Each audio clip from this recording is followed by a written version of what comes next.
Ele é escritor, é palestrante, é consultor, um dos nomes mais conhecidos e reconhecidos em Catalão, no estado de Goiás. E a sua experiência internacional nos Estados Unidos, com certeza, fez com que ele galgasse ainda postos mais importantes nas relações entre os seres humanos. Para minha alegria, recebo hoje, aqui nos estúdios da TV Sudeste, para o nosso podcast Pode Falar, ele, Rogério Mesquita. Rogério, seja muito bem-vindo, uma alegria te receber, meu irmão. Flávio, muito obrigado pelo convite. Eu estava esperando há tempo sentar nessa bancada aqui para poder falar, né? Já que pode falar. Pode falar. Bora falar tudo que você... Pode falar tudo, viu? Rogério, para começar, a gente sempre faz isso no final, mas certo. Eu adquiri seu livro e não tem seu autógrafo. Eita! Nós vamos começar com o seu autógrafo aqui, ó. O frango que virou o rei da selva. De cara, já me chamou muita atenção assim, o título, e eu já quero começar te perguntando isso, né? Tá aqui o autógrafo, eu já peguei o Rogério meio que de surpresa aqui. Vamos embora lá. O programa ao vivo é assim mesmo. Pois é. Mas eu gostei muito do título, assim, instigador, porque a gente fica, né, imaginando selva, o rei da selva, leão, e a abordagem que você fez aqui, cara, de uma forma muito, assim... Contra-intuitiva, né? É. E assim, a forma com que você colocou, fácil da leitura, uma leitura rápida, mas que agrega muito para a gente. E de onde surgiu esse título? Návio, essa ideia aí surgiu inspirada pelo Espírito Santo. Você conhece muito a minha fé católica, você sabe como que eu sou. E olha só, como começou toda a história desse livro. Eu fui fazer um evento em Nova York em dezembro de 2023. E quando o Luiz Fádias me pediu o tema, ele pediu para eu falar sobre um 2024 melhor. E veio uma inspiração de fazer... Porque como lá tem muito imigrante, o público que a gente trabalha nos Estados Unidos, muito imigrante latino, então os caras saem de El Salvador, Nicarágua, Honduras, Guatemala e vai para Nova York, vai para os Estados Unidos. Então, eu criei uma fábula, né? De la granja a la selva. Então, da roça para a selva, né? A selva de pedra, né? A Big Apple, aquela coisa toda. E beleza, montei toda a palestra em cima disso. Até então, não tinha frango. Tanto é que, na palestra, eu falava sobre maltês. Eu falava, em la selva não há espaço para maltês, que é aquele cachorrinho pequenininho, né? Ali não tem espaço para animal domesticado. Na selva não tem espaço para animal domesticado. Beleza, fiz a palestra, foi uma bênção, foi muito inspirada, o pessoal gostou muito bem avaliado, tudo. Beleza, eu desço para o camarim. Quando eu chego no camarim, o senhor, que era o dono de toda a parte audiovisual, que alugou, né, toda a parte audiovisual, os telões de LED, as câmeras de filmagem, tudo era desse senhor. E ele chegou em mim e falou assim, cara, muito boa a sua palestra, eu nunca tinha te visto palestrar, seu espanhol é muito bom, aquela coisa toda. Aí ele bateu no meu peito e falou assim, e você falou o negócio certo. Tem uns franguinhos que chegam aqui no meu mercado, né, na minha indústria, né, que é no meu negócio, né, tem uns franguinhos que chegam aqui no meu negócio e acha que vai dominar a selva. Naquela hora, eu tive uma inspiração e Deus falou comigo, falou assim, mostra para ele que o frango pode ser o rei da selva. Que ele fala poito, né? Um poio, né? O frango é poio, né? Vem esses poitos e creem que pode ser o rei da selva. Aí eu peguei, cara, e eu não tinha muita intimidade com o velho, né? Eu não falei, não vou falar agora, né? Eu segurei Deus. De cara, de cara. Tá, beleza. E ficou aquilo marcado no meu coração, né? Mostra para ele que o frango pode ser o rei da selva. Beleza, isso foi no sábado, tranquilo, tal, terminamos o evento no domingo. Tal. Na terça-feira, eu acordo de madrugada. Deus falando comigo. E aí, vamos mostrar que o frango pode ser o rei da selva. Eu falei, me inspira. Entrei em oração, fiquei ali de joelhos na cama um tempo. Aí peguei meu notebook, fui lá para a sala, as meninas ficaram dormindo nos quartos, e comecei. Em cima da linha de la granja a la selva, saiu uma inspiração para contar a história na época que eu escrevi ele primeiro em espanhol, né? Tem ele a versão em espanhol, era o Pablito, né? E aí é o Manezinho. Então, a história do Manezinho saindo da roça e querendo ir para a selva. E lá, você leu, você vê que ele realmente se torna o rei da selva. E aí são os princípios, valores, atitudes, comportamentos que ele teve para fazer toda essa transformação. Desde a hora que ele teve a visão, que ele olha na porteira e vê a selva lá no fundo, assim, ele fala, cara, eu quero ir lá. Então, é tudo a preparação, então tem toda uma série de comportamentos. Eu tenho ficado muito feliz com os testemunhos que eu tenho recebido, além da transformação. Uma coisa que me surpreendeu, e a gente vai lançar ele agora de forma ilustrada, o quanto as crianças estão gostando desse livro. Eu ia chegar nesse ponto, porque é importante demais a gente ter primeiro essa consciência, né, de que é preciso estar formando as futuras gerações. Isso. E esse é um caminho assim, muito próprio para isso, né? Você fazer uma versão, por exemplo, ilustrada, porque o título, às vezes, quando você fala isso, que o frango virou o rei da selva, dependendo do olhar, você pode achar e se imaginar que é algo que não tem tanta força, ou algo, sei lá, nesse sentido assim, ou é algo até numa linha até mais, talvez, infanto-juvenil, sei lá se eu estou viajando aqui. Sim. Mas eu acho que corrobora muito. Agora, Rogério, essa passagem, você falando, eu me lembrei que está no livro. Não está tão detalhada como você acabou de colocar aqui agora, né? Essa questão da presença do Espírito Santo e tudo que te inspirou, está aqui, inclusive, né, que você coloca aqui. Agora, 2025, você já está com mais de 10 anos como palestrante e a cada palestra você acaba conhecendo mais pessoas. Sim. E como é que é isso? Como é que é estar nesse meio e vivendo disso? Návio, eu sempre fui um cara que gostei de pessoas. Eu sempre gostei de me relacionar. Desde a minha infância, né? Então, desde quando eu estudei lá na escola paroquial, sempre fui um garoto popular, né? Sempre me dava bem com todo mundo, trafegava em todas as esferas ali, né? Com os professores, com os alunos, com todo tipo de aluno. E depois eu fui crescendo, fui para o futebol. O futebol também foi uma escola muito forte para mim, com relação a isso, de relações humanas. Então, durante a minha trajetória no futebol, aí, vamos colocar aí 9, 10 anos como jogador profissional, eu morei com tudo quanto é tipo de gente que você pensar, eu morei. Morei com gente boa, morei com gente ruim, morei com maconheiro, já dormi no quarto, já dividi quarto com maconheiro, com cheirador de pó, com crente, com espírita, com ateu, com católico. Então, assim, eu aprendi muito. E também dentro de casa com meu pai, né? Porque meu pai sempre foi um cara que também se relacionou muito bem em todas as esferas, em todas as camadas. Então, eu chegava um dia lá em casa, tava o povo X. Aí chegava outro dia lá em casa, estava o povo Y, né? Chegava outro dia, estava o povo Z lá em casa. E o meu pai, aquela forma de conduzir, de conversar, e eu sentado escutando as histórias, que é uma outra coisa que eu aprendi, uma coisa muito forte que eu aprendi com meu pai, foi contar histórias. E hoje, storytelling é uma arma poderosa, né? Então, assim, todo esse conjunto de informações me graduou, vamos usar esse termo, para poder subir nos palcos e fazer as palestras. É isso. E o Rogério Mesquita, filho do Nery Mesquita. Se tem algum menos avisado aí, que fique sabendo. É o bogué do Nery. Pois é. Só para ilustrar isso que o Rogério acaba de falar, eu até achei que ele ia colocar algo nesse sentido, mas assim, a casa do Nery, né, do Nerim, conhecido Nerim, né, é aquela coisa de que vai o prefeito da cidade, o promotor, vai o açougueiro, vai o servente pedreiro. Vai o pastor, vai o padre, vai o macumbeiro, vai todo mundo lá, cara. É tudo. Assim, eu aprendi a respeitar as pessoas e me fazer respeitar. Isso é o mais importante numa relação. Respeito. E respeito é o que falta. As pessoas, hoje a gente vive um momento de intolerância muito grande, em todos os sentidos. Então, eu falo que esse é um diferencial para mim.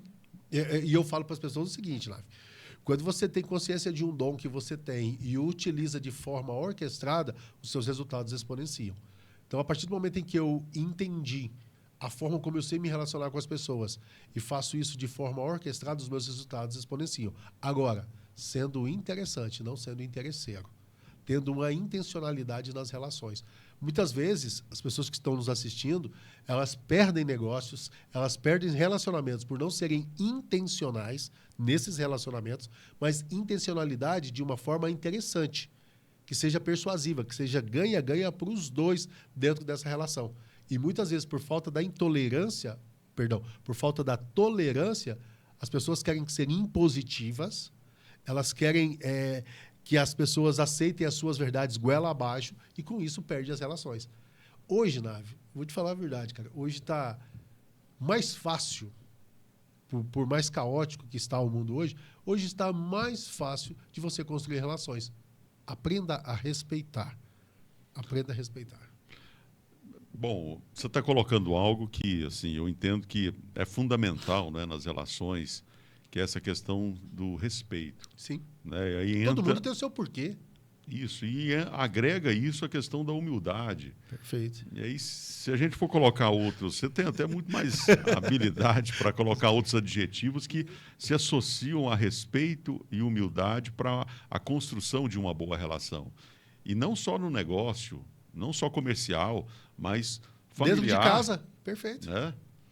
E mesmo tendo essas facilidades, eu entendo que poderíamos avançar mais, né? Você tocou num ponto bem interessante, que é o meu novo target, né? Eu estou trabalhando muito com família, né? Até você me deu a honra, né? Você me indicou lá na Câmara de Campo Alegre, a gente fez um trabalho lá sobre família que, graças a Deus, foi fantástico. Muito bom mesmo. Resultados positivos. Eu falei com o presidente Cleiton, ele também, depois da palestra, né, ele falou da repercussão que teve, o quanto foi realmente positivo e o impacto naquelas pessoas que foram lá. Então, foi bem assertivo. A gente fica feliz quando isso acontece, né? É bom, né? Porque você que me indicou. Qualquer coisa desse errado, a culpa era sua.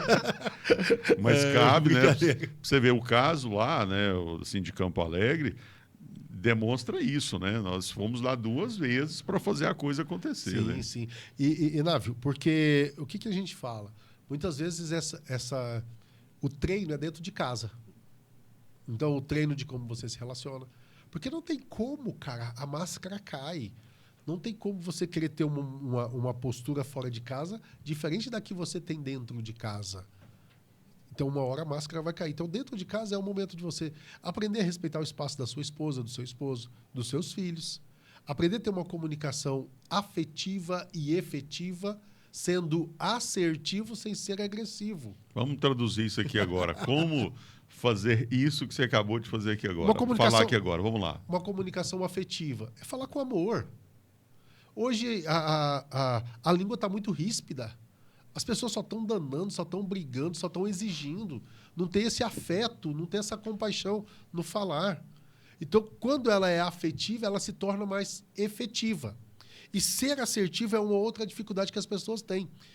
Como não tem muito afeto, eu fico com medo de falar o que precisa ser falado, que é a assertividade. E como eu não tenho habilidade em ser assertivo, de falar o que precisa falar, com afeto, eu me torno agressivo, porque eu falo muito pesado. Ô, Návio, mas é só esse copo d'água aqui? Ao invés de falar assim, Návio, é possível que você me conceda mais um copo de água? Tá vendo o quanto é diferente de pedir a mesma coisa? Formas e formas. Formas e formas. Então, assim, eu vejo que hoje tá fácil, porque... E outro detalhe, como a gente está vivendo no mundo caótico, como eu disse há pouco, então está tendo muito mais agressividade, está tendo mais imposição do que afeto, do que compaixão. E quando você chega com afeto e compaixão, você domina. Aí vem o lado negro do negócio. Mesmo sendo tem um lado afetuoso negro. Porque tem o cara que vem para dar golpe. Nossa. Entendeu? Porque aí ele entende o modus operandi. E aí ele já não ele não é interessante, ele é interesseiro. Então ele sabe desse gap, dessa dor que a população tem em ser ouvida, ser assistida, ser compreendida. E a prova disso foi agora no Rio Grande do Sul, né? Quantos milhões foram roubados daquelas pessoas que estavam naquele sofrimento, sim, né? Sim. Naquela fragilidade, O que leva uma vulnerabilidade. mulher? O que leva uma mulher a comprar um carro financiado no nome dela para um cara... Vamos pegar um exemplo aqui. Como é que leva uma mulher de Catalão? Não existiu, então fictício, né? O que leva uma mulher de Catalão a comprar um carro financiado no nome dela para um cara que está lá em Porto Alegre, no Rio Grande do Sul? O que leva um cara daqui de Catalão mandar dinheiro para uma mulher que mora na Rússia para ela vir visitar ele aqui em Catalão. E ela nunca apareceu. Entendeu? É a forma como é E tratado. eu já conheço um amigo meu, né, o João Paulo, em homenagem a João Paulo II, o pai dele, que você deve ter conheceu, Paulinho da Belina. Sim, sim. A esposa dele é uma russa. No caso dele, deu certo, porque ela veio e casou com ela e vive aqui. Ó. Trabalha na mineração. Ô, Rogério, algo que me preocupa muito, queria ouvir de você, é sobre... Eu não sei, você vai ter que explicar bem isso aqui, hein? Você acaba de falar para mim que hoje está mais fácil, mas eu vejo o que dificulta, e para mim está mais difícil, essas relações, e até mesmo você construir essas relações em todos os âmbitos, e principalmente familiar ou intrafamiliar, é a questão do volume de informação que as pessoas estão recebendo, principalmente os jovens. Como lidar com isso? Návio. Então, aí está fácil ou difícil? Porque esse volume de informação confunde todo mundo. E eu vou mais além. Eu vou mais além e até peço para dar um pulo e depois voltar. No trabalho, eu trabalho muito com as empresas, eu vou nas empresas e pergunto assim, cara, quem está aqui há mais de 10 anos na empresa? A galera levanta a mão. Eu falo, beleza. Hoje, está mais fácil ou mais difícil de se produzir do que há 10 anos atrás? Não, hoje está mais fácil, tem mais tecnologia e em todas as áreas, seja na produção ou seja no administrativo. Porque, por exemplo, o cara para fazer uma planilha de Excel há 10 anos atrás, o cara ralava. Hoje ele tem um aplicativo, joga os dados lá, 2 minutos, sai tudo certinho para ele, o dashboard completo para ele, já com os gráficos e tudo, através da inteligência artificial. Então está mais fácil de produzir, perfeito? Perfeito. Mas vem cá, há 10 anos atrás tinha menos ou mais afastamento por burnout, mais pessoas ficando depressivas, ansiosas corporativamente falando, ou menos? Não, hoje está mais. Peraí, então tem alguma coisa errada. Se hoje está mais fácil produzir, naquela época também tinham as metas para serem batidas. Hoje tem as metas, hoje está mais fácil produzir. Por que hoje está tendo mais burnout? Por que as pessoas estão pedindo mais afastamento por doença mental? Por excesso de informação. Mas qual é o excesso de informação? Da empresa? Não, fora dela. É o que você fala. Esse excesso de informação, o cara leva para dentro da empresa. Volume. Por exemplo, o cara está lá na empresa, a gente está aqui numa reunião, cara. Nós estamos aqui numa reunião, fazendo algo estratégico, e de repente entra a conversa do Murilo Ruff e a dona Ruth para ver quem vai ficar com o menino. Aí você é a favor da dona Ruth, eu sou a favor do Murilo Ruff. E a gente começa a discutir. E isso impacta na produtividade dentro da empresa. E aí vamos para dentro de casa, que é a sua pergunta. É do mesmo modus operandi. Os filhos, eles já tinham nós, enquanto filhos, eu e você, nós já tínhamos as preocupações que a gente tinha. Os caras falavam assim, o menino antigamente não tinha preocupação com boleto, era só com estudo. Então, assim, a gente já tinha a pressão da escola, porque naquela época, porque naquela época a gente não podia tomar bomba. Né? Não podia ser reprovado. E escola pública dava bomba. Dava bomba. Eu tomei bomba na escola pública. Não, e aí você tinha 2 agravantes, né? Primeiro que você ia apanhar, certeza. Pá. E o segundo você ia passar vergonha. Porque os meninos iam passar lá na sua casa, não, bora brincar. Sua mãe já abria a porta e já gritava, ele não vai sair não, ele tomou bomba. Então você já passava, você apanhava e ainda passava vergonha com seus amigos. E depois, no ano que vem, quando você voltava para a escola, seus brothers estavam na série de cima. Então, assim, tinha uma série de fatores que faziam você se preocupar. Mas bora lá. Hoje, além das informações da escola, os meninos têm acesso, graças à internet, a informações que não lhes são necessárias. Então, e aí, as esposas que ficavam em casa, elas tinham as obrigações, vamos assim dizer, porque dona de casa trabalha muito mais do que... Você tá louco. Não, perdão, cuidar de marido, cuidar de filho, cuidar da casa não é brincadeira, não. Então, assim, ela tinha essas atribuições. Agora ela tem internet. Porque mal ela ligava o rádio e ficava trabalhando e escutando. Então, dava para ela fazer os dois. Hoje, ela coloca a panela no fogão e vai mexer na internet. A comida queima, aí o cara chega. A comida... Então, assim, esse excesso de informação, se você não souber dominar, ele vai arrebentar com a sua vida. Essa é a palavra. E você está muito correto em cima disso daí, Návio. O excesso de informações, se ele não for dominado dentro de casa, ele tem causado transtornos. Só que, volto lá, lembra lá da comunicação afetiva para ser afetiva? Então, como eu não sei fazer essa comunicação, eu não sei colocar limites, eu jogo a toalha.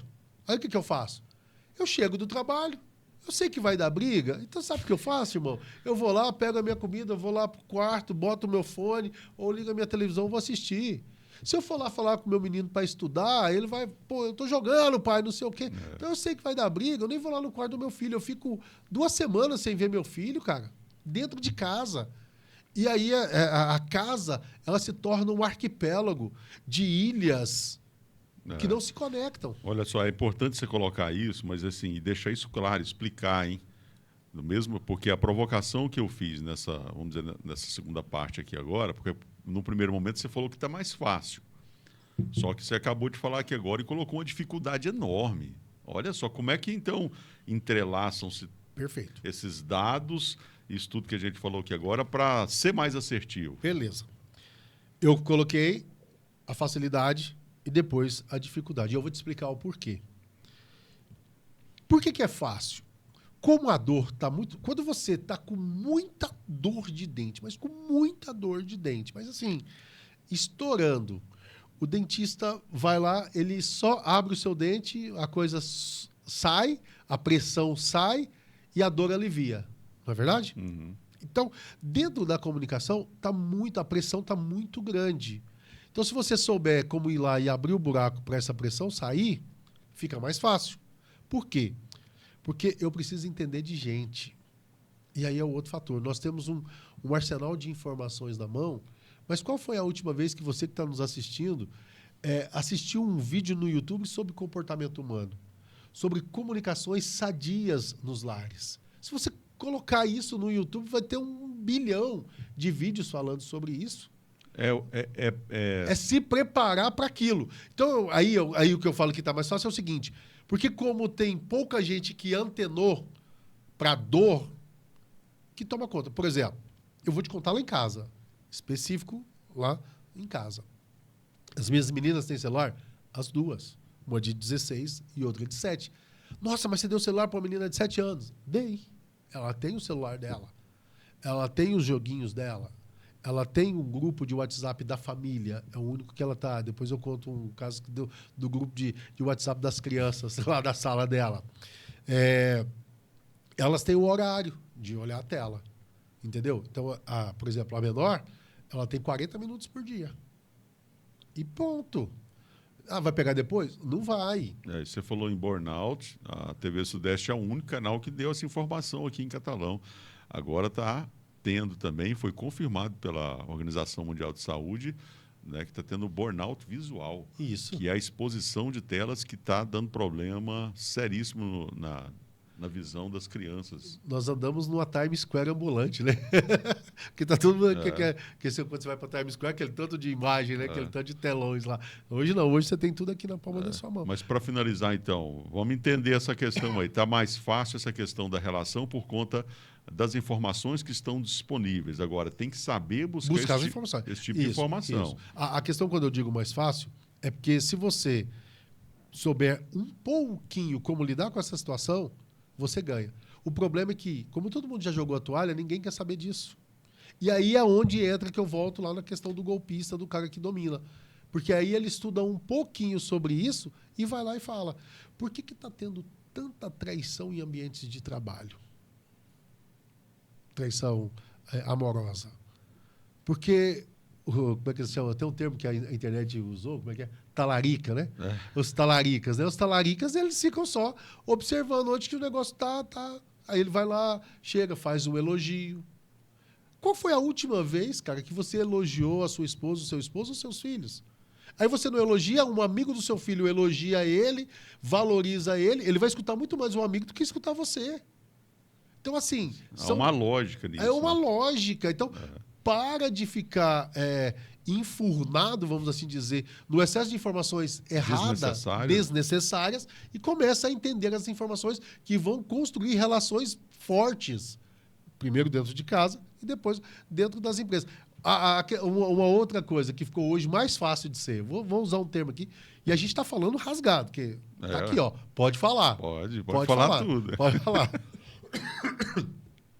Antigamente nas empresas o povo falava assim, só sobe se... Vou usar um termo pejorativo aqui, me perdoa, mas só só sobe porque é puxa-saco. Certo? Aí o outro, quem não puxa saco, puxa carroça. Essa briga, a rádio peão, não sei o que, ambiente corporativo, você entende bem também, né? Aí, só o que acontece? Hoje está muito mais fácil, entre aspas, de você puxar saco. Por exemplo, se eu vou para uma reunião com o meu chefe, eu dou uma stalkeada no Instagram dele lá. Aí eu vejo que o filho dele foi campeão no torneizinho que teve no final de semana. Aí eu chego lá e falo assim, ô chefe, antes de começar, quero te dar os parabéns. Pô, Renatinho tá jogando pra caramba, hein, rapaz? Pô, eu tava vendo uns lances lá. Tem futuro esse menino, hein, tal, não sei o que. Né? Aí pronto, você já faz um quebra-gelo com o seu chefe, pô, tá, né? Então assim, ou senão ele foi pescar. Então, mas para quem está vendo, isso aí é o quê? Estratégia. Isso configura como puxar-saco? Para quem está de fora, configura. Porque ele não deu conta de fazer essa leitura, de criar essa relação. Aí, pronto, era essa explicação que era importante ficar claro. O cara não conseguiu criar a relação com o chefe. E aí quem consegue criar a relação com o chefe é tido como puxa-saco. É taxado, né? É taxado como puxa-saco. E aí eu falo, intencionalidade, interessante ou interesseiro. Persuasão. Persuasão e manipulação são as mesmas ferramentas. O que vai diferir uma da outra é a sua intenção. Rogério, no mundo só tem realmente dois tipos de pessoa, as que manipulam e as que são manipuladas? Ou as que serão manipuladas. Não, mas a questão é que a questão da manipulação ela vem do caráter. Ponto. Eu estudei muito sobre manipulação, li vários livros sobre até mesmo de ex-agentes da FBI, que os caras... porque, Návio, eu brinco que eu começo a ler, eu começo a rir, cara. De verdade, eu cheguei no nível que eu começo a ler os livros dessas estratégias de manipulação e persuasão. Eu vou explicar a diferença. Vamos lá. Você começa a rir, porque muitas vezes você começa a ler e fala assim, putz, já fizeram isso comigo. Já fui vítima. Já fui vítima. Ou, cara, eu já fiz isso aqui, eu nem tinha prestado atenção. Porque a diferença da manipulação e da persuasão é que na manipulação eu vou ganhar sozinho. Eu vou manipular você a fazer aquilo que eu quero e aquilo que é bom para mim e que vai ser prejudicial a você sem você notar. A persuasão é o jogo do ganha-ganha. Eu vou te persuadir a algo que é bom para mim, porém também é bom para você. Então, por isso que é o ganha-ganha. E se utiliza as mesmas ferramentas. Nas minhas palestras eu até brinco, né? Essa cadeira foi feita para quê? A pessoa responde, para sentar. Mas eu posso pegar essa cadeira e sentar na sua cabeça. É a mesma cadeira. Só estou utilizando a ferramenta de forma errada. E aí a gente vai para a internet. As pessoas estão usando a ferramenta da forma errada. Tá demais, hein? Tá demais. Rogério, vamos ter que fazer uma segunda versão aqui do Pode Falar, né? Porque realmente flui muito, né, quando a gente conversa. Falar de gente é bom demais. Pois é. E o mais interessante que eu vejo, assim, que você gosta do que você faz. Isso é o fundamental para ser feliz? E eu já emendo. O que é a felicidade? Cara, tem aquele jargão, né? Descubra o que você gosta, que você nunca mais vai trabalhar. Isso é mentira. Porque mesmo que você goste, dá trabalho. Porque eu amo pessoas, eu amo palestrar, eu amo trabalhar, e nem por isso deixou de ser um trabalho. Pelo contrário, aumenta a responsabilidade quando você faz aquilo que você gosta. Eu tenho uma outra definição. O que você faz, que é o seu ganha-pão, que é o que você ganha, que é o seu sustento, em algum momento você faria de graça? Entendeu? Eu já fiz muito isso. Então, mas é porque você gosta. É porque você gosta. Na verdade, assim, eu vou te falar porque está até no seu livro aqui, ó. Uma coisa que é importante, eu aprendi, né, o Rogério sabe também muito bem, você vai lendo o livro e vai pontuando e escrevendo. Você tem que ler o livro, rabiscar, né? Você tocou no ponto que está aqui no seu livro. Você colocou isso aqui, ó, na página 10, já bem no comecinho aqui, traduzindo até... Aí eu já coloquei a definição do que você colocou, que é o quê? A reflexão sobre as próprias jornadas. É preciso refletir sobre as jornadas que você tem ao longo da vida. Isso. E tem uma agência em Goiânia, eu venho falando muito dessa agência Pracora, que está à frente da N2, a Traço. Quem a CEO dela é uma mulher, acho que é André é o nome dela, se não estiver enganado. Você chega na agência, está escrito, a alegria está na caminhada. Na caminhada. Né? E as pessoas não entendem isso, né, Rogério? O cara acha que a coisa é assim, né? Já nasce pronto, eu vou fazer isso aqui, eu vou ser feliz. Não. Você tem que curtir o caminho, né? E é dentro disso que você acabou de falar aqui agora. E não só falou, mas está no livro. Návio, eu amo o que eu faço. Eu não tenho sangue nos olhos, eu tenho brilho nos olhos quando eu falo de gente. Quando eu estou à frente das pessoas, quando eu estou sentado numa bancada como a gente está aqui. Eu amo. Faço de graça? Faço. Se a pessoa não tiver condição de pagar, eu vou em escola pública, eu vou em vários lugares. Eu gosto de ajudar. Quantas pessoas me ligam, cara? Assim, tem fatos desde um cara que quer dar um ajuste na empresa dele, um cara que quer salvar o casamento dele, um cara que quer salvar a própria vida, cara. Deus tem me usado como instrumento nesses lugares. E eu sinto a maior... Porque o que eu tenho não é uma missão, eu tenho um chamado de Deus, verdadeiramente. Eu encaro isso como um chamado de Deus. E as pessoas, elas têm que entender a jornada e elas têm que entender qual é a jornada dele. A minha jornada, ela é diferente da sua, é diferente da do Alves, que está ali na produção. Cada um tem a sua jornada. O grande problema é que eu quero viver a sua jornada. Falou tudo. A preocupação que as pessoas têm com a vida dos outros, né? É impressionante. Né? E olha só, quando você fala dessa questão de viver a sua jornada, muitas vezes é criado dentro, eu celebrei semana passada lá na comunidade de São José, e a palavra foi sobre carregar a cruz, que foi a festa de exaltação à Santa Cruz. Eu falei de cada um carregar a sua cruz. Muitas vezes, nós queremos não passar pelo processo, igual você falou. Está ruim hoje, já fica bom amanhã. A gente não entende qual é a nossa cruz, o que a gente precisa carregar, porque a gente vem de um evangelho adocicado, que tudo é prosperidade, que tudo é fácil, que todo mundo vai ganhar 1 milhão. E uma vez, em oração, em reflexão, em estudando, porque eu faço as duas coisas, eu vou estudando e vou pedindo unção. E veio um negócio para mim muito interessante, que eu quero deixar para vocês. E eu vou falar em números, para as pessoas entenderem melhor. Não é todo mundo que vai ganhar 1 milhão, que é o termo que todo mundo, cara, o cara é de 1 milhão, né? O cara já fez 1 milhão esse ano, tá 1 milhão. Não é todo, escuta isso aqui, não é todo mundo que vai fazer 1 milhão. Sabe qual que é o problema? É que você ia fazer 200 mil, mas como ficou muito focado no 1 milhão, 1 milhão, 1 milhão, e o 200 mil passou aqui na sua frente, você não viu e não tomou posse. Você tem que entender qual é a sua graça, qual é a sua jornada. O gato e o leão são felinos, mas um leão nunca vai ser gato e um gato nunca vai ser leão. Aí você deixa de ser um gato super gato, né? Ser um gato siamês de madame, viver aquela vida boa, e acaba vivendo nas lixeiras porque você não entendeu qual é a sua jornada. Então as pessoas têm que entender qual é a sua jornada. E a minha jornada, cara, é um chamado. É gente. É gente, cara. Eu amo gente. O ser humano nasceu para isso, né? Eu já ouvi muito isso. Tem gente que fala que prefere ter gato, cachorro, do que ter amigos. E primeiro Comente isso, Rogério. É a frase que eu mais detesto. Então pronto, já respondeu. Porque eu preciso avançar nos temas aqui, senão eu vou ficar aqui 5 horas. E não tem problema. Quanto mais eu me conheço os homens, mais eu amo meus cachorros. Eu tenho dó de quem fala isso. É a verdade. O sentimento que eu tenho com relação a essa pessoa é dó. E por quê? Porque ela não se conhece. Porque primeiro em Gênesis 1:26 fala que nós somos criados para dominar tudo que se movimenta sobre a terra. O homem foi criado em imagem e semelhança de Deus para dominar. E quando você faz isso, você é dominado pelos animais. Cara, tem casamento que está acabando porque a mulher ou o homem quer que o cachorro dorme na cama junto com eles. E a cama, a sua casa já é um templo. E a cama do casal é o local mais sagrado da casa. Eu participei, quando eu fiz o curso de noivo, tem coisas, cara, que ficam, né? Eu lembro, foi o Ideraldo, mas a Cida. Eu lembro dos dois, o Ideraldo Contador, sim. perto da feira, né? Ele falou... Nós trabalhamos juntos na Escola Senai. Ele colocou algo disso aí mesmo, que a casa é um templo e a cama, o quarto, é um altar. Sim.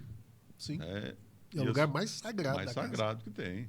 E realmente. Aí depois eu vou avançando mais um pouco, eu vi o Drauzio Varela há um tempo atrás. Ele falou que está no quarto, a cama só serve para 2 coisas. Para você dormir e para fazer sexo, só.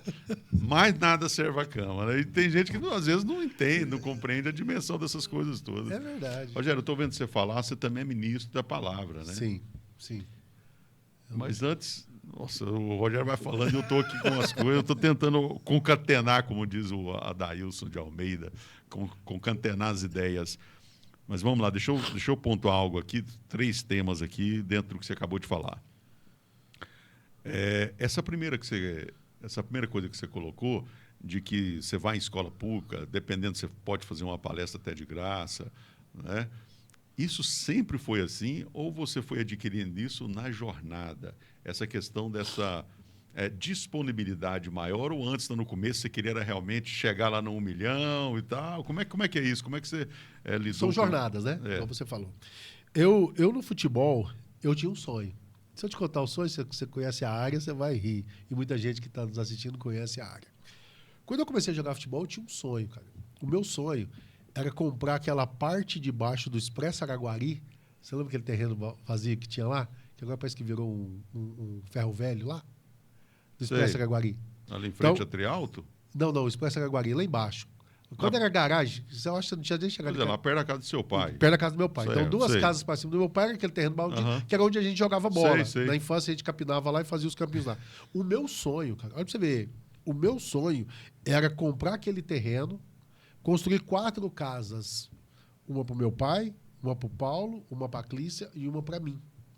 A gente morar os 4 ali, e aí no meio fazer tipo um clubhouse ali, sabe? Uma piscina, um restaurante onde comia todo mundo junto lá. E eu sempre tive esse sonho. Aí no futebol não deu certo. E eu parei do futebol porque eu queria construir uma família, cara. O meu maior sonho, cara. Você fala assim, qual que foi o maior sonho que você teve na vida? Era construir família, cara. Esse foi o maior propósito. Dinheiro, as outras coisas seriam para fortalecer a família. E quando eu parei porque eu queria ficar quieto, vamos dizer assim, né? Para poder encontrar uma pessoa como Deus colocou a Luciana na minha vida, né? E ali construir uma família. E hoje eu falo que o meu objetivo foi alcançado. O meu objetivo foi alcançado.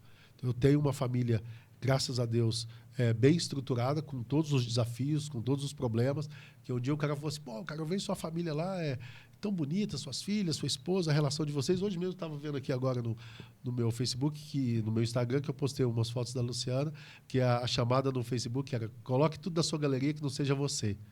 Aí eu coloquei 6 fotos da Luciana lá, né, em 6 momentos. Aí uma amiga nossa escreveu, não, aí não vale, porque olhar para ela é olhar para você. Entendeu? Assim, que os dois são um, né?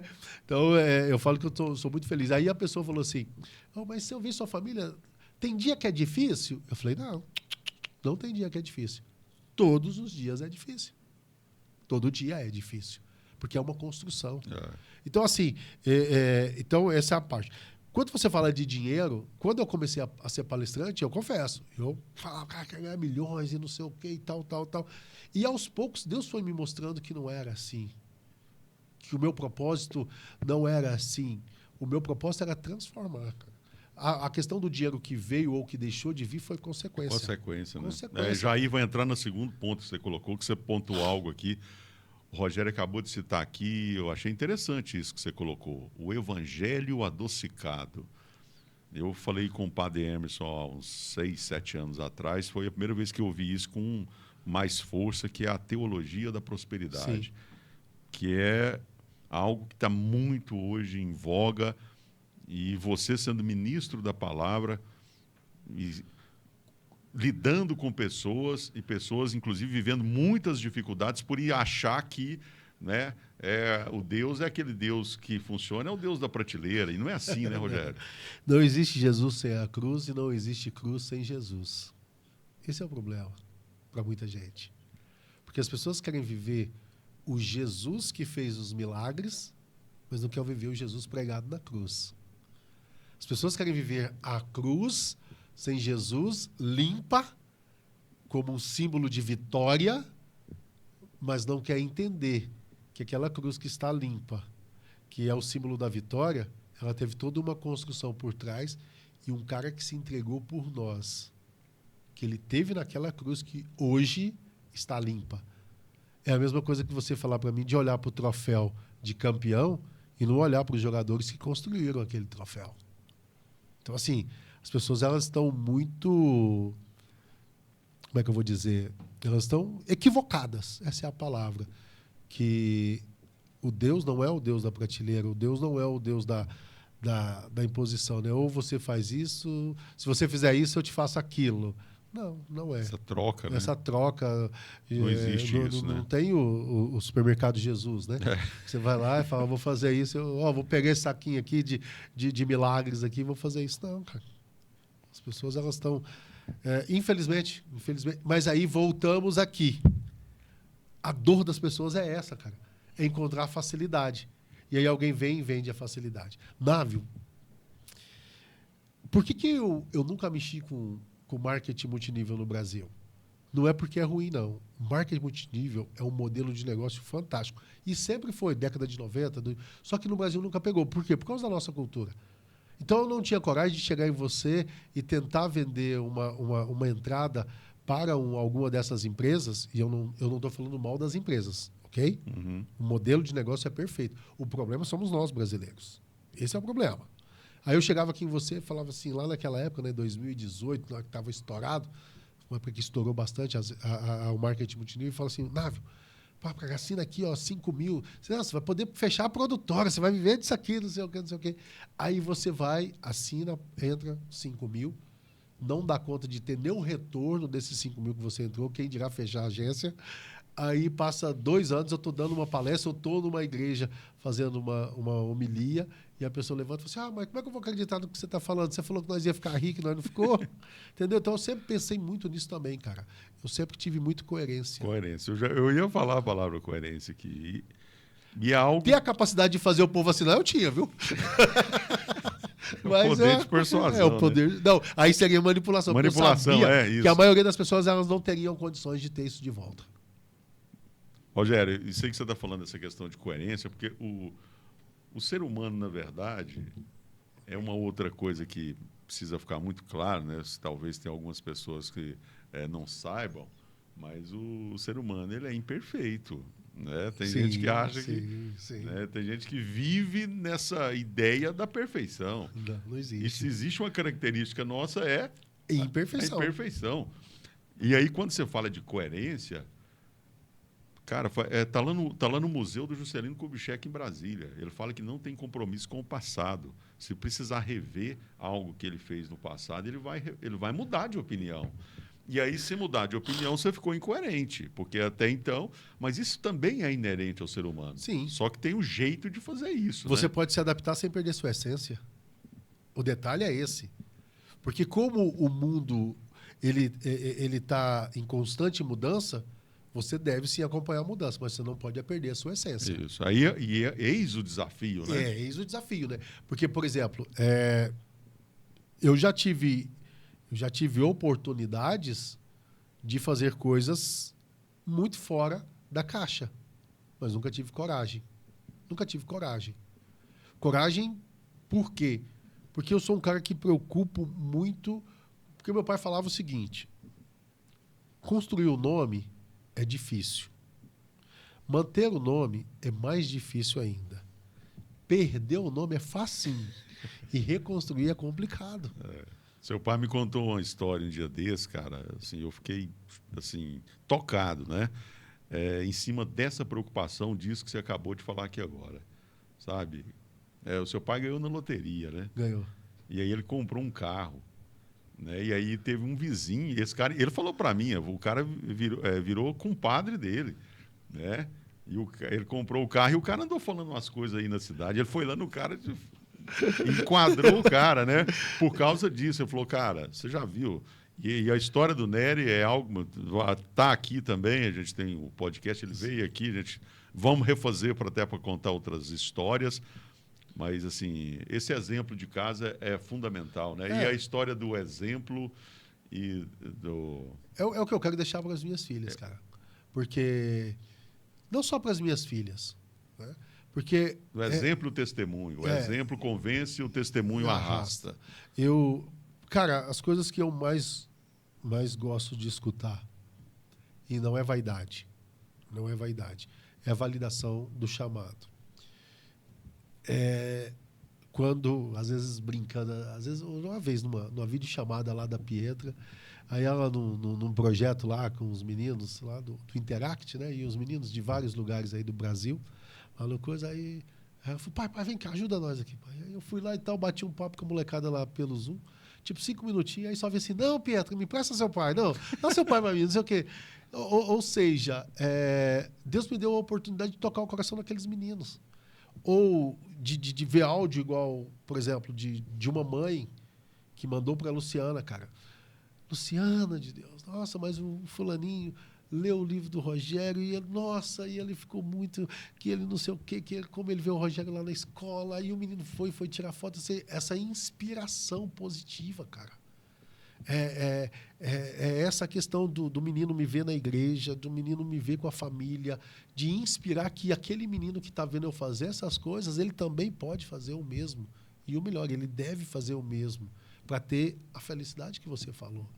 A felicidade, quando você fala assim, a felicidade... porque é muito gourmetizado falar de felicidade, né?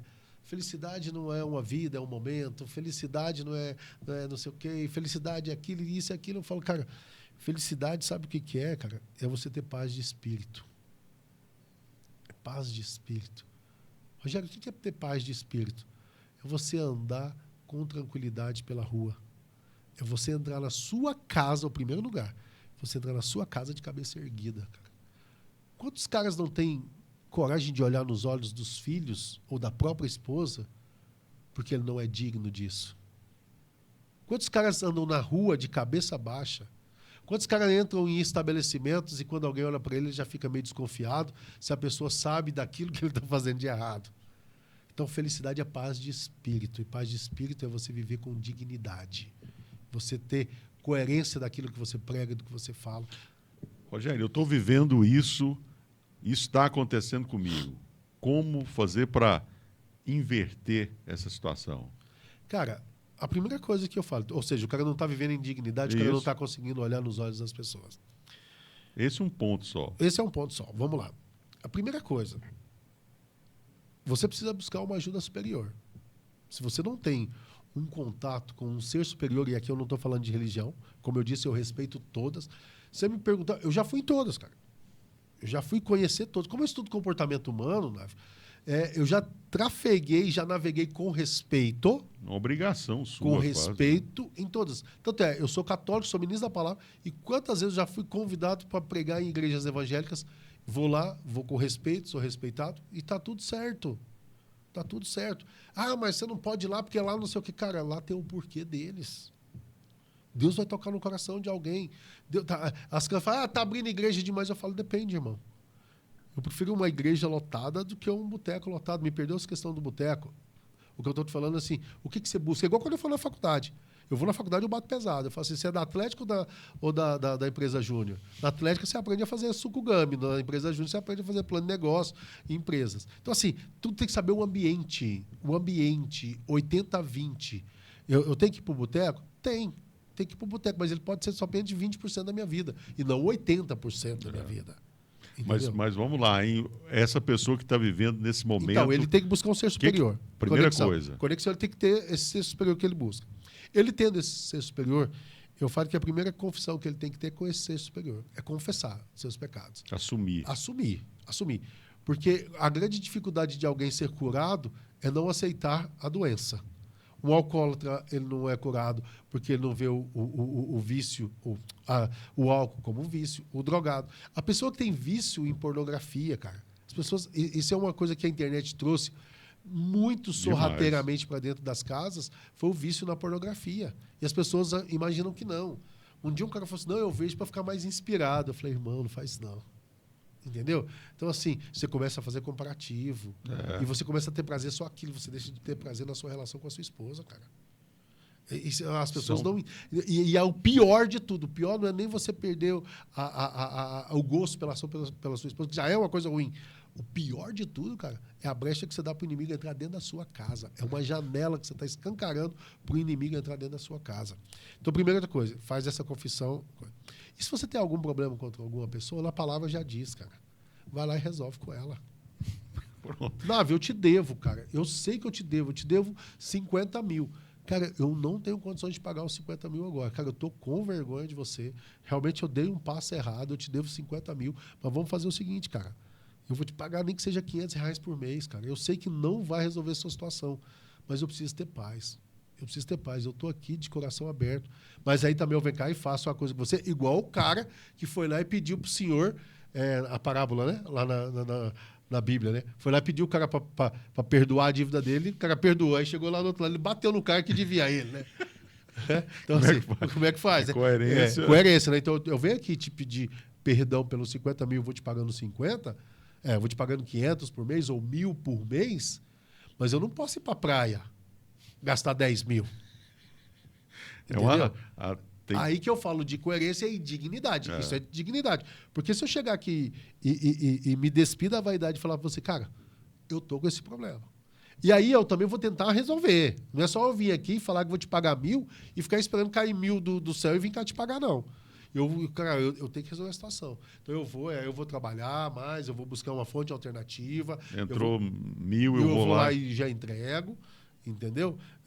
Propósito mesmo. Propósito. Então, a reconstrução da dignidade, ela passa pela, primeiro, admissão, né, de admitir que realmente errou, ir lá, pedir perdão e tentar resolver a situação. Também não adianta só ir lá e falar assim, você desculpa, eu te devo 50 mil e também não fazer nada para resolver a situação. Quando der, eu pago aí. Eu sei que devo, pago. Não dá, né, cara? Não. Rogério, para fechar agora, hein?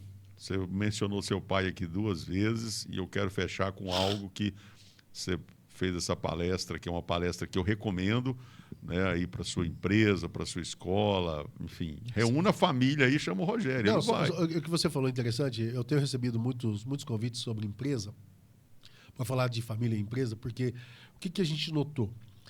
Quando eu estava na faculdade no início dos anos 2000, e isso percorreu até 2010, mais ou menos, as empresas elas estavam muito preocupadas com a vida financeira de seus funcionários.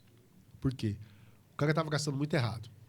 Então, o cara tinha boleto atrasado, luz cortada. Então, ele chegava para produzir na empresa, ele não produzia. Porque ele estava com problema financeiro. O Finan estava vindo para buscar o carro dele, entendeu? Então, assim, ele estava devendo a mercearia da esquina, que ele comprava fiado, e agora faltou a comida e ele não sabe onde que ele vai comprar o arroz para pôr em casa. Então, tinha essa dificuldade e as empresas estavam disponibilizando cursos de administração financeira para os seus funcionários. E agora, as empresas viram que o problema está dentro de casa. O problema está nessas relações familiares. E ela tem impactado na produtividade dentro das empresas. Então, tenho recebido, só abrindo um parênteses no que você falou, eu tenho recebido muito convite para ir a empresas para falar sobre família justamente por causa disso. Cara, muito interessante isso. Né? Acho que a gente poderia depois até trabalhar isso, você indicando alguém ou você mesmo se preparando para vir para falar sobre isso, porque é algo que mexe muito, né? A essência e a instituição família é a base da sociedade, né, Rogério? Não adianta. Tem gente que mete o pau, não sei o quê, mas na hora que o negócio aperta, não adianta, cara. Não foi nem meu pai, nem minha mãe, mas foi um tio, mas foi um padrinho, foi, sabe? Mas às vezes a gente coloca a culpa no pai, mas como é que é a minha relação com o meu pai? Eu vou nas escolas e eu falo assim, cara, às vezes você culpa seu pai porque ele nunca te falou eu te amo. Mas qual foi a última vez que você falou eu te amo pro seu pai? Muitas vezes ele não falou eu te amo porque ele não aprendeu isso do pai dele. Então quebra esse ciclo agora. Cara, tem tanto assunto, né? Isso aí que você está falando também, assim, já vai desdobrando. São as camadas, né? Deixa eu contar só o que você falou e aconteceu.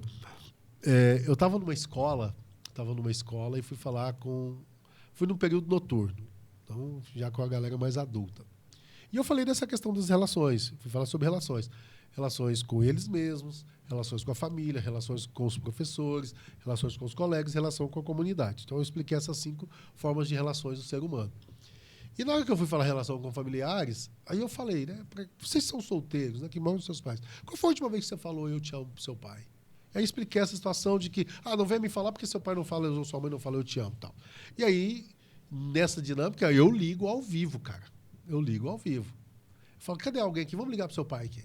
Aí uma menina veio e tal, nós ligamos. Aí vai falar para ela, amanhã, o que está acontecendo? Né? E aí terminou, eu falei, agora cada um de vocês vai pegar o telefone e vai ligar. Vai ligar para seu pai, vai ligar para seu esposo, para sua esposa, para seu filho. Vai escolher alguém aqui agora que precisa escutar Eu Te Amo de você. Você vai ligar agora. E as pessoas ligando, tá, eu te amo.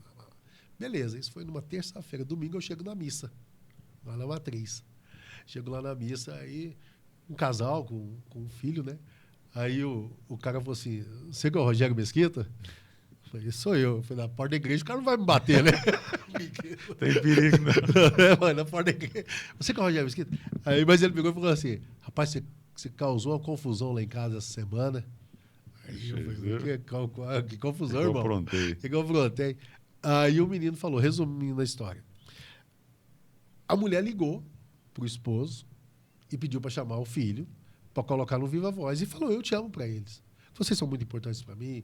Peço perdão pelas vezes que não compreendi. Você, fulano, com o seu espaço, por ser adolescente, essas coisas tudo. Você, meu amigo, mas porque você chega cansado do trabalho, muitas vezes eu não enxerguei, porque eu também estou vindo para o trabalho, quando você chega, blá, blá, blá, blá, blá. Então eu te amo, não sei o que, não sei o que. Na hora que desligou, o menino falou assim, pai, vamos lá que ela vai suicidar? Porque ficou um tom de despedida, né? Porque era algo que nunca tinha acontecido. Eu fiz agora também numa igreja aí, só com homens. Só com homens. Fui falar só para os homens. O negócio foi rasgado lá, sabe? E aí eu falei para os caras ligar para as mulheres. Rapaz, o que está acontecendo? Interessante, hein? Porque não é usual, né? Por mais que existe esse compromisso, né? E a gente vê a aliança, né? A importância da aliança. Sim. Você falou, quando você mencionou a Luciana, quando você casou, você deixou de ser só você, sim, se uniu a outra pessoa e virou uma pessoa só. E aí é uma outra coisa pesada, né? O homem deixará seu pai e sua mulher, seu pai e sua mãe, e se unirá a uma mulher, e eles serão uma só carne. E aí a parte pesada disso é que aí a sua família é sua esposa e seus filhos. Os pais são parentes. Pois é. E tem gente que não entende isso. Não entende isso. Principalmente alguns pais e mães, né? Tem muitos casos que é a esposa, que é o esposo, mas também... Rogério, ficaríamos horas e horas aqui, já fica o convite para a gente retomar depois, dentro de um tema desse específico, tá? Porque rende muito e, com certeza, é algo que edifica para quem acompanhou a gente, está aqui desde o começo, e, com certeza, vem muito mais por aí, porque é o compromisso nosso aqui, você que me conhece sabe, da TV Sudeste, de ter esse compromisso, é um compromisso social que a gente tem de trazer informação, conteúdo relevante, importante, que vai melhorar, que vai edificar a sua vida. Rogério, eu vou deixar um spoiler aqui, vou deixar aqui de. Pois é, eu ia te falar, vai ter mais livro aí? Como é que tá? Então, eu venho escrevendo há um tempo, né? Então já tem lá. O primeiro livro que eu escrevi foi o Como Apresentar Trabalhos e Monografias com Excelência. Esse o cunho era turco, era ganhar dinheiro. Por quê? Porque eu na faculdade eu via que meus colegas tinham dificuldade de apresentar trabalho. Comecei a dar aula no Senai e vi que os alunos tinham. Fui começar a dar aula na faculdade e vi que os caras tinham dificuldade. Aí eu dei um curso, um dia para uma turma só. Aí os caras acharam bom. Aí eu fui e fiz uma aberta. Aí deu bom, né? Aí eu gravei um DVD na época. Aí gravei o DVD, depois eu lancei o livro, que foi o primeiro livro. Eu transformei o DVD em livro. Aí eu rodei o Brasil inteiro. Vendi mais de 50 mil livros. Foi best-seller. Como apresentar trabalhos e monografias com excelência. Depois eu escrevi um livro contando a minha história, Despertando Campeões. Dos gramados para os palcos do mundo. Tudo que eu criei para fazer aquilo. Depois, na pandemia, eu escrevi Levante a Cabeça, um guia prático para a autoestima. Depois eu escrevi um outro que eu fiz um estudo sobre carisma. Esse eu lancei só online. Carisma para liderar e influenciar pessoas. Depois veio o Frango, que virou Rei da Selva. E agora, vou dar um spoiler aqui de primeira mão, na TV Sudeste, estou escrevendo um sobre família. Ainda não, porque eu escrevo e depois foi diferente desse aqui, que foi o título primeiro, né? Então, eu estou escrevendo um livro onde eu conto a história de uma família. Tem o pai, a mãe e 3 filhos, né? Um filho de 17, uma filha de 15 e um filhinho de 8 anos. E uma família que está na beira do abismo. E depois, aí, o que vai acontecer com essa família? Em 60 dias. Aí ela vai receber um manual. Ela vai receber um manual de 60 dias para a transformação dessa família. Então, são 30 dias onde a gente vai trabalhar o foco no perdão, nos relacionamentos, na comunicação. Então, tem toda uma estratégia. As pessoas vão gostar de ler. É uma história bastante envolvente. Eu já interessei aqui, viu, cara? Muito bom mesmo. Tá. É o poder da comunicação, né? E a comunicação construtiva, né? Lembremos de Madre Teresa de Calcutá, jamais está sempre comigo, né? Comunicação, a primeira necessidade. Sim. Primeira necessidade, comunicação. É preciso ter uma boa comunicação. Sim. E não é fácil. Eu que o digo, inclusive. Mesmo dando e vivendo de comunicação. Não, eu também. É um desafio. É um desafio. Todo dia, né, cara? É isso mesmo. E aí é um outro detalhe, né? Porque, por exemplo, como nós somos comunicadores, o nosso sarrafo está em cima. As pessoas esperam pelo menos isso da gente. Então, às vezes, se eu conversar mal com a pessoa, se eu for agressivo com a pessoa vai falar, mas mal você não. Então, tem. Rogério, valeu, meu irmão. Foi um bate-papo, né? Eu sempre falo, teve alguma pergunta que você gostaria que fosse feita e não foi? Não, eu estou muito feliz, cara. Já tem um tempo, né, que a gente está agendando, não dava certo, eu queria estar sentado aqui nessa bancada. E nessas viagens que nós fazemos juntos aí, o nosso bate-papo, as pessoas que assistiram esse bate-papo aqui, elas estavam no carro, junto conosco nas nossas viagens, porque é o que acontece nas nossas viagens. Esse bate-papo aqui, sem roteiro, sem nada, vai daqui, vai dali, igual você falou. Todas nós falamos assim, não, temos... Cara, porque a questão é a gente tem que deixar fluir. É igual quando eu vou dar palestra. Às vezes eu preparo 30 slides para uma palestra. Chega no slide 7, a galera para aqui... Rende, né? Rende. Igual rendeu aqui, com certeza. Obrigado, rendeu mesmo. Muito obrigado mesmo. Tamo junto e vamos programar mais atividades aí, porque Catalão merece, tendo um talento do quilate, um talento do gabarito e do nível que é o Rogério Mesquita. E é um orgulho para a cidade de Catalão, tendo uma pessoa que tem a experiência que ele tem, não só aqui, né, a nível regional, mas também uma experiência internacional, que vai virar tema só sua experiência lá nos Estados Unidos, como é que foi. Nós vamos fazer um podcast só sobre isso. Eu quero aproveitar e deixar um beijo muito grande para as minhas meninas, né? Sim, claro, para encerrar. Elas são a inspiração para a minha transpiração, né? A Luciana foi um presente de Deus na minha vida, através dela eu tive 2 presentes, que são a Pietra e a Esther, que são tão presentes que nasceram no dia do meu aniversário. Está no livro aí. E dizer uma coisa para você, viu? Fica de olho nessas duas aí, viu? Fica de olho nessas duas aí, que, como o Assis falou assim, que quando uma vez entrevistaram o Assis do Grêmio, ele falou, você é muito habilidoso, é o que está lá em casa. Ronaldinho Gaúcho, né? Então vocês ficam espertos com a Pedro e a Esther está lá em casa. Pra você. Vamos lá. Tá, Deus abençoe a todos. Está profetizado aí, ó. Pronto. Valeu, um abraço a todos, até o próximo. Pode falar. Valeu.